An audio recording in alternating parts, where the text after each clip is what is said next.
हर राजपूत राजा नहीं था, वो राजाओं के लेबर थे, काम करते थे वहां जबरदस्ती। हर कोई कर राजा साहब कौन सी स्टेट में कहाँ पे थी, जबरदस्ती। अरे भैया मैंने थोड़ी बनाया क्या, मुझे धमकाने की और धमकियां देने का कतई प्रयास मत करना। और ये भी ध्यान रखना, हनुमान बेनीवाल की तरफ देख भी लिया और सोच भी लिया तो तुम्हारे नेताओं को भी तैयार कर लेना उस मामले के अंदर। अब की बार जूत पड़ेंगे बराबर, ये ध्यान रखना। मेरा काम ये नहीं है कि मैं किसी का बखान करूं, मेरा मन जिसका नाम लेने का होगा उसी का लूंगा। कोई जबरदस्ती मेरे से नाम नहीं लिवा सकता मेरे भाई, मैं मन का राजा हूं। और इतिहास लिखा नहीं हमारा, लिखने वाले तो आपके लोग थे, दूसरे लोगों ने लिखा। लड़ कौन रहा है, नाम किसी का डाल दिया। और मेरी लड़ाई आम आदमी गरीब आदमी की लड़ाई है। इस पवित्र आंदोलन के अंदर कभी भी गलत बात कह के करणी सेना को भूलना नहीं चाहिए कि करणी सेना ने 2015 में जोटवाड़ा पुल पे मेरे पे अटैक किया था। और तेजा जी की कृपा थी कि 10,000 की संख्या में, लेकिन मेरा बाल बांका नहीं हुआ, 10,000 लोग थे, ताकि तो मुझे मार देते। खरनाल के मेले के अंदर जब इनका मंत्री फंस गया, मेरे पास कान में आके कहा मंच पे कि मंत्री जी फंस गए, कांटा निकाल दें क्या। मैंने कहा बिल्कुल नहीं निकालना। और मैं कहता हाँ सही नहीं करता। मैं कहा मुझे गालियां दी, मैंने नहीं ली, इसमें उनकी लगी वापिस मैंने तो ली नहीं। तो उनके जिन जिन की गालियां जिन माँ बहन के नाम से थी, उनके माँ बहन के वापिस गई सारी गाली। चलो ले लो उनको सब वापिस, अपना गुस्सा लो जाके। अगर तुमने खींवसर में मुझे जिताया होता और इनकी मूंछ काटती होती तो इतनी बकवास नहीं करते राजस्थान में। तुमने मुझे हरा दिया, इसलिए मुझे सुननी पड़ रही। मैं खुद बात करता हूं और गुजरों को तो बैठने भी नहीं देता। कहता गुजर बाहर निकल जाओ, मेरे पे जातिवाद का आरोप लग जाएंगे, अंदर अंदर काम करूंगा तुम्हारा। समझ में आ गई? मैं कहता हूँ कि अंदर अंदर काम करूंगा।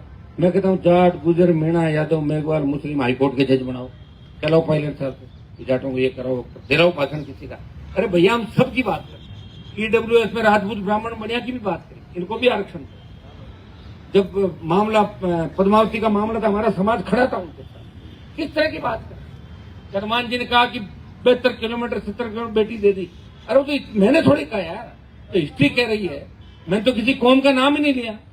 एक मास्टर जी ने तो पूरी कॉपियां ही बता दी तारीख से कि इतनी तारीख पेज हुआ। मुझे थोड़ी पता कौन भारमल जी थे, कौन वो थे, टमके थे, मैं नहीं जानता हूँ। और मैं था भी नहीं उस समय। हो सकता है मैं उस समय होता तो ये साजियां नहीं करने देता, मैं रोकता हूँ। तो मैं नहीं था तो मैं अब क्या कर सकता हूँ बताओ भाई, मेरा तो कोई दोस्त नहीं। और इस तरह कोई सोचे कि हम फूं फां करके हनुमान जी को डरा, दिमाग से निकाल लो कचरा, बाद में आंदोलन का काम नहीं पड़ेगा, ये भी ध्यान रखना। मैं सही दिशा में चल रहा हूं। तुम्हारे नेताओं के वोट भी मांगे, तुम्हारे नेताओं की जब सांसें अटक गई थी उनको वेंटिलेटर से निकाल के पंचायत मिनिस्टर बन गए दिल्ली। उप मुख्यमंत्री है ना, इससे भी बात कर लेना एक बार बैठ के कि कैसे एमपी बनी थी और क्या हुआ था बाद में, वो ठीक रहेगा। इस तरह आप इस बात को छोड़ के और किसी आदमी को टारगेट कर रहे हो। मेरा काम ये नहीं है कि मैं किसी का बखान करूं, मेरा मन जिसका नाम लेने का होगा उसी का लूंगा।